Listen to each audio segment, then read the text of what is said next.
আসসালামু আলাইকুম। মুঠিবিদ্যার পক্ষ থেকে আপনাদের স্বাগতম। আজ আমরা এই অঙ্কটা সমাধান করব। এই অঙ্কটা বলছে তানিয়া কাগজ কেটে একটি ট্রাপিজিয়াম বানালো। এর সমান্তরাল বাহুদের যোগফল, সমান্তরাল বাহুদের হচ্ছে একটা 13, একটা 21 সেন্টিমিটার। তাহলে সমান্তরাল বাহুদের মধ্যবর্তী দূরত্ব হচ্ছে 5 সেন্টিমিটার। ট্রাপিজিয়ামের ক্ষেত্রফল কত? তাহলে আমরা একটা ট্রাপিজিয়াম অঙ্কন করি। যে এরকম একটা ট্রাপিজিয়াম, এটা একটা সমান্তরাল বাহু, এটা একটা সমান্তরাল বাহু। এটা একটা সমান্তরাল বাহু, এটা হচ্ছে ট্রাপিজিয়াম। এটা যদি ট্রাপিজিয়াম হয়, এখন আমরা জানি, আমরা এখন ট্রাপিজিয়াম কি আগের সংজ্ঞাটা একটু শেখানোর চেষ্টা করি। ট্রাপিজিয়াম হচ্ছে যে চতুর্ভুজের দুইটা বাহু সমান্তরাল এবং হচ্ছে কোনো কোনোই সমকোণ নয়, কোনো কোনোই সমকোণ নয় এবং হচ্ছে অপর দুইটা বাহু অসমান্তরাল, তাকে হচ্ছে ট্রাপিজিয়াম বলে। অপর দুইটা বাহু অসমান্তরাল, দুইটা বাহু যা সমান্তরাল। তাহলে এটা মনে করি আমরা, হলো 13 সেন্টিমিটার দিছে, আর এটা হচ্ছে 21 সেন্টিমিটার। এখন বলছে হচ্ছে মধ্যবর্তী দূরত্ব কত? 5 সেন্টিমিটার। এখন বলছে ট্রাপিজিয়ামটির ক্ষেত্রফল কত? তাহলে আমরা কি জানি, উই নো ট্রাপিজিয়ামের ক্ষেত্রফল। ট্রাপিজিয়ামের ক্ষেত্রফল, ট্রাপিজিয়ামের কি ক্ষেত্রফল? ট্রাপিজিয়ামের ক্ষেত্রফলের সূত্র কি? হাফ ইন্টু সমান্তরাল বাহুদের যোগফল,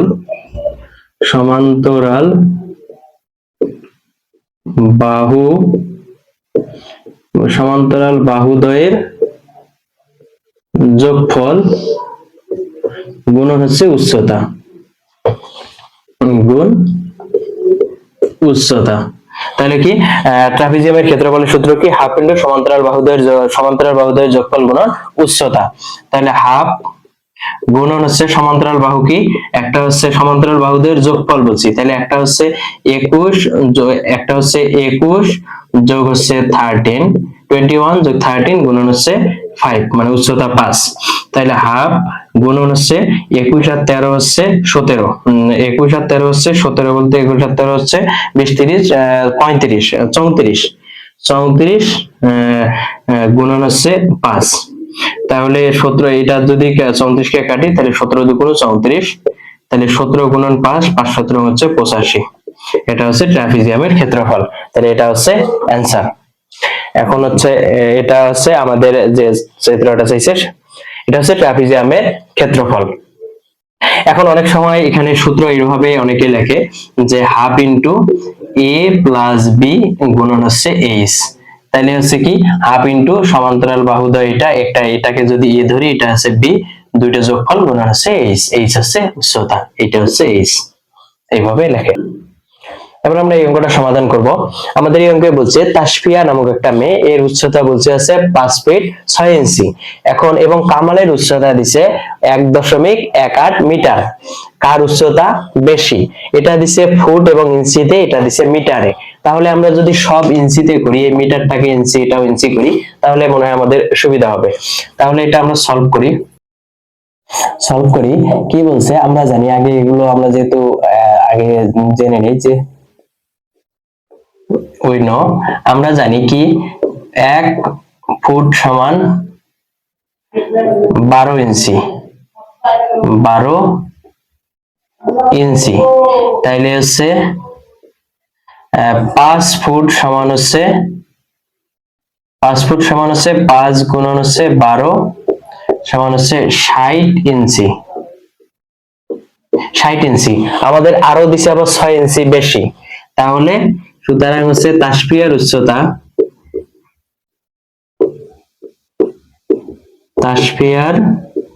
উচ্চতা, তাহলে 60 যোগ হচ্ছে 6 সমান সমান হচ্ছে 66 ইঞ্চি। এটা হচ্ছে তাসফিয়ার উচ্চতা। এখন আমাদের বলছে যে কামালের উচ্চতা 1.18 মিটার। এখন হচ্ছে আবার আমরা জানি কি 1 মিটার সমান হচ্ছে 39.37 ইঞ্চি। 39.37 ইঞ্চি। তাহলে আমাদের 1 মিটারের মান বাড়াইলে আমাদের দিছে 1 মিটার, আবার কিন্তু 1.0.18 আছে, এই পয়েন্টটা আছে। 1 মিটারের মান বাড়াই 39.37 ইঞ্চি, তার মানে হচ্ছে 37 ইঞ্চি, 39.37 ইঞ্চি, আরো একটু বেশি আছে 18। তাহলে 0.18 মিটার সমান, তাইলে 39.37 গুণন 0.18। এখন ইঞ্চি, এখানে একটা বোঝার বিষয় আছে যে 1 মিটারে যদি এত হয় তাহলে 0. এতটা কম হওয়ার কথা না, কিন্তু আমাদের কম হবে কখন, যখন আমরা হচ্ছে ইয়ে দেই, ভাগ দেই, তখন কিন্তু আমাদের বেশি হয়। ভাগ দিলে আবার উল্টায় যায়, দশমিক সবসময় ভাগ দিলে বেশি হয়। যেমন কি, যেমন 1.1 কে আবার যদি 2 দ্বারা 1.1 কে ভাগ দেন তাহলে কি হবে দেখেন, তাহলে এখানে উল্টায় যায়। এখানে মনে করেন দশমিক তুলে দিয়ে 1 লিখলাম, একটা দশমিক তুলে দিয়ে একটা 0 লিখলাম, তাহলে উপরে কি হয় 2 গুণন 10/11 হয়ে যায়। তাহলে তার মানে আমাদের আরো বাড়তেছে, 2 10 কি হচ্ছে 10 2 20 ভাগ হচ্ছে 11, আমাদের বাড়লো। এই জন্য হচ্ছে আমাদের যখন হচ্ছে আমরা দশমিকের বেলায় আসবে, আমরা বাড়াবো তখন আমাদের গুণ করতে হবে, যখন আমরা কমাবো তখন আমাদের গুণ করতে হবে, যখন আমরা বাড়াবো তখন আমাদের ভাগ করতে হবে। এখন ভাগ করলে এই যে বাড়তেছে, আর দশমিকের বেলায় এটা মূলত হয়, কারণ দশমিক দিলে আমাদের বড় সংখ্যাটা উপরে চলে যায়। আমরা গুণ দিলে আমাদের কত হচ্ছে 7.08 এত ইঞ্চি। তাহলে তার আছে নিজস্ব একটা এই এত ইঞ্চির মান তো আমরা বের করছি, এবং হচ্ছে এই এতটুকু দশমিক হচ্ছে 1/8 ইঞ্চির মান হচ্ছে 7.8। সুতরাং তাহলে কামালের উচ্চতা সমান হচ্ছে 39.37 যোগ হলো 7.08, তাহলে কত 39 আর 7 হচ্ছে 46.37 আর 8 37 আর 8 হচ্ছে 7 14 15, তাহলে হচ্ছে 45, হ্যাঁ 4/5। তাহলে এত হচ্ছে ইঞ্চি, এত ইঞ্চি। তাহলে আমাদের কার ইঞ্চি বেশি, এটা হচ্ছে কার ইঞ্চি, তাসফিয়ার ইঞ্চি হলো 66 ইঞ্চি, আর হচ্ছে কামালের উচ্চতা হচ্ছে 46 ইঞ্চি। তাহলে তাসফিয়া হচ্ছে বড়, সুতরাং হচ্ছে তাসফিয়া বড় বলতে তাসফিয়ার উচ্চতা বেশি, তাসফিয়ার উচ্চতা বেশি। কারণ কি, এখানে আমাদের বলি দিছে হচ্ছে, আমাদের দেখা যাচ্ছে হচ্ছে তাসফিয়ার উচ্চতা হলো 66 ইঞ্চি আর কামালের উচ্চতা 46.45 ইঞ্চি, তার মানে এখনো 10 ইঞ্চির 9.5 ইঞ্চির মতো ডিফারেন্স আছে। তাহলে আমাদের ডিফারেন্স আছে, তাহলে আমাদের কি হবে, তাসফিয়ার উচ্চতা হচ্ছে বেশি হবে। এটা হচ্ছে উত্তর। যদি তবুও না বোঝেন আবারও বারবার প্রশ্ন করবেন, গণিত বিষয়ে যে কোনো প্রশ্ন করবেন উত্তর দেওয়ার চেষ্টা করবেন ইনশাআল্লাহ।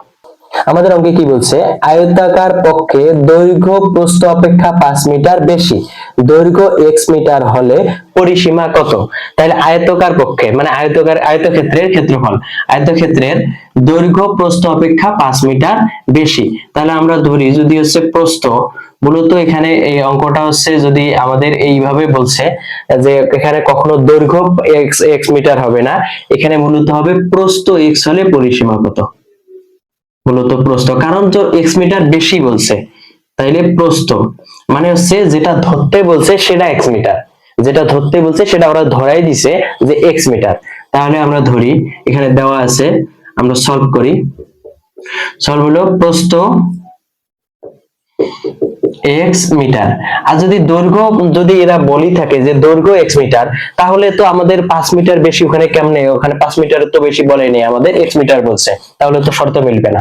তার হলো দৈর্ঘ্য x মিটার, প্রস্থ x মিটার, দৈর্ঘ্য কত, তাহলে প্রস্থ থেকে 5 মিটার বেশি, তাহলে x প্লাস 5 মিটার। আমাদের কি বলছে, দৈর্ঘ্য প্রস্থ অপেক্ষা 5 মিটার বেশি, মানে প্রস্থ থেকে দৈর্ঘ্য 5 মিটার বেশি, তাহলে প্রস্থ ধরি x, দৈর্ঘ্য হলো x প্লাস 5। পরিসীমা কত, তাহলে পরিসীমা আমরা কি জানি, আমরা জানি আয়তক্ষেত্রের পরিসীমা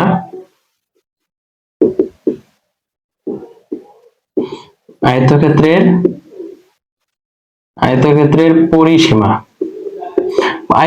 পরিসীমার সূত্র কি, আয়তক্ষেত্রের পরিসীমার সূত্র হচ্ছে 2 ইনটু দৈর্ঘ্য যোগ হচ্ছে প্রস্থ, 2 ইনটু দৈর্ঘ্য যোগ প্রস্থ, 2 ইনটু দৈর্ঘ্য কত x প্লাস 5, প্রস্থ কত x, তাহলে কত হয় 2 ইনটু 2x প্লাস 5। এটাকে এখানে এইরকম রাখলেও আমাদের উত্তর হবে। এটাকে যদি কেউ লিখতে চায় 4x প্লাস হচ্ছে 10, সেম জিনিস, এটাও লিখলে হবে, দুটো একই জিনিস। এটাই হচ্ছে আমাদের আয়তক্ষেত্রের পরিসীমা। এখন আমরা এই অঙ্কটা সমাধান করব। এই অঙ্কে কি বলছে, একটি বাক্সের দৈর্ঘ্য 1.2 ইঞ্চি, এরূপ কতটি বাক্স একটির পর আরেকটি রাখলে এর মোট উচ্চতা হবে 10 ফুট বানানো সম্ভব। এখন আমাদের বলছে যে হচ্ছে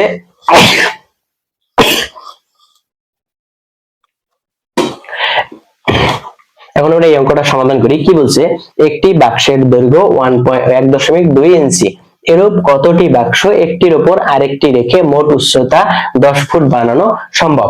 তার মানে হচ্ছে, মনে করেন আপনি হচ্ছে এই দেওয়ালটা আমরা গাঁথবো, এই দেওয়ালটা আমরা 10 ফুট করব, তাহলে একটা ইটের উচ্চতা হচ্ছে মনে করেন 2 ফুট করে, 2 ফুট করে, তাহলে 2 ফুট করে যদি একটা লাগাই তাহলে আমরা যদি সম্পূর্ণটার মান জানি, যে এই দেওয়ালটার সম্পূর্ণটার মান হচ্ছে 10 ফুট, তাহলে এখানকার একটা ইটের আমরা জানি যে হচ্ছে 2 ফুট করে, 2 ফুট করে যদি একটা ইটের হয়, তাহলে এখানে কয়টা ইট লাগবে, 10 ভাগ 2 দিলেই তো আমাদের মান বের হয়ে যাচ্ছে। 10 ভাগ 2 হচ্ছে 5। আমরা যদি সহজে এটা না বুঝি, আমরা এখানে দেখি, মনে করেন এই যে রুবিক্স কিউবটা, এই রুবিক্স কিউবটার প্রতিটাই হচ্ছে একটা করে মনে করেন হচ্ছে ইট দিয়ে বা হচ্ছে এটা তো অবশ্যই আমাদের ঘনক দ্বারা তৈরি, এই ঘনক দ্বারা তৈরি, এগুলো হচ্ছে প্রতিটাই আলাদা আলাদা। আমরা জানলাম যে এখানে একটা ইট আছে, এখানে একটা ইট আছে, এখানে একটা ইট আছে, এটা সম্পূর্ণ মনে করেন 30, এটা সম্পূর্ণ মান হচ্ছে 30, এটা হচ্ছে সম্পূর্ণ মান হচ্ছে 30। এখন এটার যদি আমরা জানি যে এই একটা ইটের হচ্ছে দৈর্ঘ্য যদি আমরা জানি হচ্ছে 5 করে, তাহলে আমাদের এই তিনটার দৈর্ঘ্য আমরা এখানে কয়টা ইট আছে আমরা বের করতে পারবো না, 5 ভাগ 30, তাহলে এখানে 6টা আছে, আমরা বের করতে পারবো না। সেম এটাই বলছে যে হচ্ছে একটি বাক্সে কতটা আমাদের ইট আছে সেটা বলা নাই, কিন্তু ওই বাক্সে 10 ফুট বানাবো, একটা বাক্সকে আলাদা, একটা বাক্সের উপর আরেকটা রাখবো, তাহলে কত ইঞ্চি করে বাক্স, 1.2 ইঞ্চি। যদিও আমাদের এটা প্রস্থ দিলে আরো ভালো হইতো, প্রস্থ এত ইঞ্চি, কারণ হচ্ছে দৈর্ঘ্য বরাবর, তার মানে এই দিকে রাখতে হবে আমাদের, লম্বা দিকে। বাক্সটার হচ্ছে আমাদের দৈর্ঘ্য, এটা আমাদের রাখতে হবে এই দিকে, এর উপর আবার এইরকম করে রাখতে হবে, লম্বায় রাখতে হবে, দৈর্ঘ্য বরাবর। এখন সলভ করি আমাদের অঙ্কটা। আমাদের আগে জানতে হবে যে হচ্ছে ইঞ্চি, আমরা জানি, আমরা কি জানি, আমরা জানি হচ্ছে 1 ফুট সমান 12 ইঞ্চি। 12 ইঞ্চিতে কত হয়, 1 ফুট হয়। 12 ইঞ্চি কত ফুট, 1 ফুট। তাহলে আমাদের কত ফুট, আমাদের 10 ফুট বানাবো। 10 ফুট সমান কত ইঞ্চি, 12 গুণন হচ্ছে 10, তাহলে কত ইঞ্চি হয়, 120 ইঞ্চি।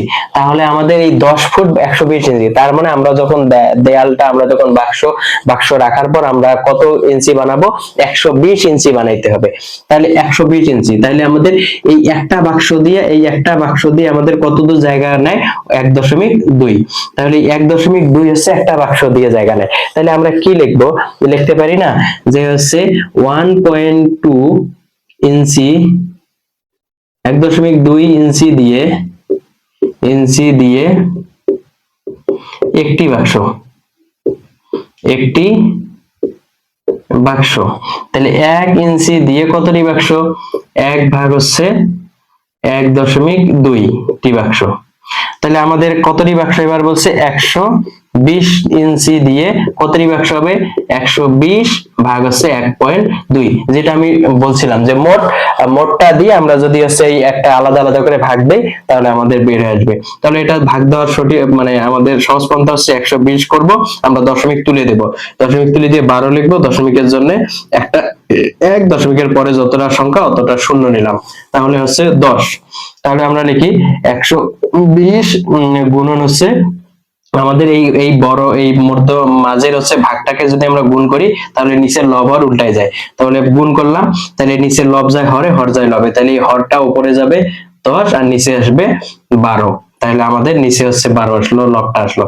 তাহলে 12 হচ্ছে 1 2 2টা শূন্য, 1200 ভাগ হচ্ছে 12, তাহলে কত হয় 12 100 1200, তাহলে 100টি আমাদের তাহলে মোট 10 ফুট বা হচ্ছে 120 ইঞ্চি বানাতে আমাদের 1.2 ইঞ্চি করে যদি আমরা কি করি 1.2 ইঞ্চি করে যদি আমরা বাক্স লাগাই, তাহলে 120 ইঞ্চি বানাতে আমাদের 100টি বাক্স লাগবে। এটাই হচ্ছে আমাদের এটার প্রশ্নের উত্তর। আমরা এই অঙ্কটি সমাধান করব।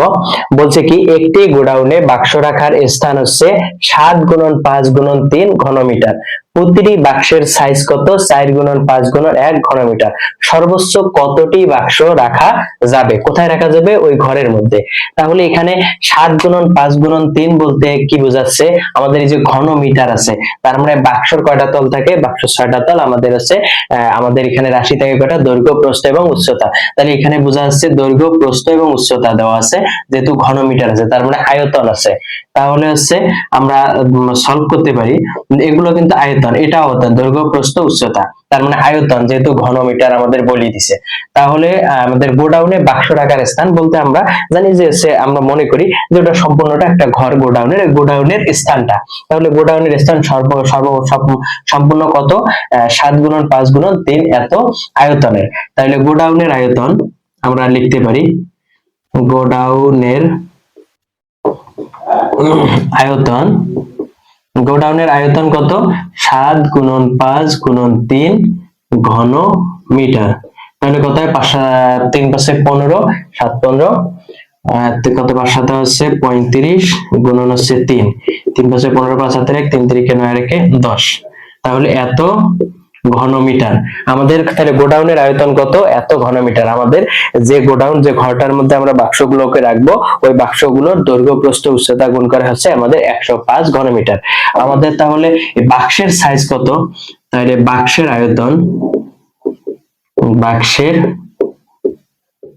আয়তন সমান হচ্ছে 4 × 5 × 1 ঘন মিটার। তাহলে আমাদের কত হবে? 4 × 5 = 20, 20 × 20 ঘনমিটার। তাহলে আমাদের বাক্সের একটা করে বাক্সের আয়তন কত? 20 ঘনমিটার। তাহলে আমাদের এই একটা করে বাক্স ধরতেছে কত ঘনমিটার জায়গা? 20 ঘনমিটার জায়গা। তাহলে আমরা বের করতে পারি সর্বোচ্চ কতটি বাক্স রাখা যাবে। তার মানে আমরা যদি এই রুমটার মধ্যে আমরা যদি হচ্ছে মনে করেন এই বোর্ডটা হচ্ছে সম্পূর্ণটা হচ্ছে 105 ঘনমিটার, তাহলে আমরা এখানে একটা এখানে একটা বাক্স রাখলাম, এই বাক্সটার হচ্ছে এই বাক্সটা হচ্ছে মনে করেন কত ঘনমিটার? 20, এর আয়তন হচ্ছে 20 ঘনমিটার। তাহলে এ যেখানে থাকবে এখানে 20 ঘনমিটার নিল, আবার এখানে আরেকটা থাকবে 20 ঘনমিটার, এখানে আরেকটা থাকবে 20 ঘনমিটার, এইরকম করে বলছে এখানে কয়টা বাক্স রাখা যাবে। তাহলে আমাদের এই সম্পূর্ণটা 105 আর 105 কে 20 দ্বারা ভাগ করলে আমাদের যত হবে ততটি বাক্স রাখা যাবে। আমরা লিখি ঐকিক নিয়মের সাহায্যে একটু করি, যে হচ্ছে 20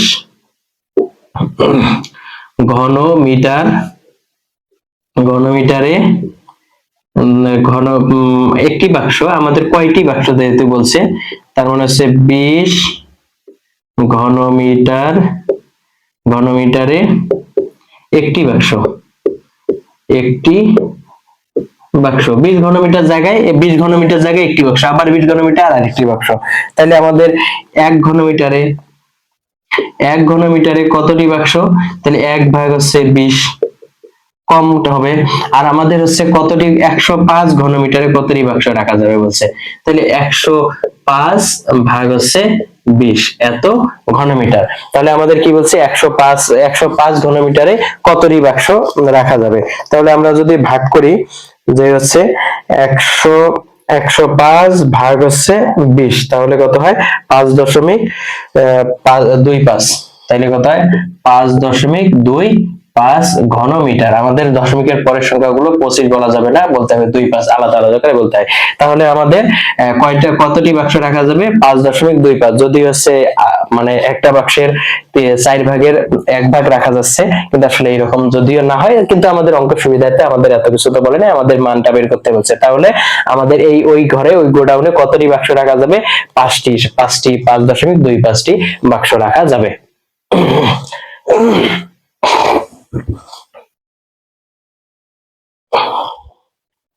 আমরা এখন এই অঙ্কটা সমাধান করব। কি বলছে, 21শে বইমেলা থেকে তোমাদের শ্রেণীর জন্য 15টি বই 16,500 টাকা দিয়ে কেনা হয়েছে। প্রতিটি বইয়ের গড় মূল্য কত? আমাদের গড় কিভাবে বের করা হয়? গড় হচ্ছে, মনে করেন এতগুলো জনসংখ্যা আছে, এই জনসংখ্যাগুলোর গড় বয়স বের করব। আমাদের এখানে 3 বছর, 5 ইয়ার, 20 ইয়ার আছে, 50, এইগুলো সব আমরা যোগ করি, আমাদের যতজন আছে তত দ্বারা ভাগ করব। আমাদের যোগ করলে 50, 60, 70, 75, 77, 78, আমাদের 78 আছে, আমাদের 1, 2, 3, 4, আমরা 4 দিয়ে ভাগ করব। তাহলে এটাই হবে গড় মূল্য বা গড় বয়স। এখন আমাদের এখানেও সেম কথা বলছে, যে হচ্ছে আমাদের 15টা বই 16,500 টাকা দিয়ে কিনলাম। তাহলে আমরা এটা আগে সমাধান করি। হ্যাঁ, যে একটি আমাদের হচ্ছে তোমাদের শ্রেণীর বইয়ের হচ্ছে মূল্য কেনা হয়েছে, প্রতিটি বইয়ের গড় মূল্য কত? প্রতিটি বইয়ের, তার মানে হচ্ছে প্রতিটি কথার অর্থ হচ্ছে একটি বইয়ের গড় মূল্য কত। তাহলে 15টি বইয়ের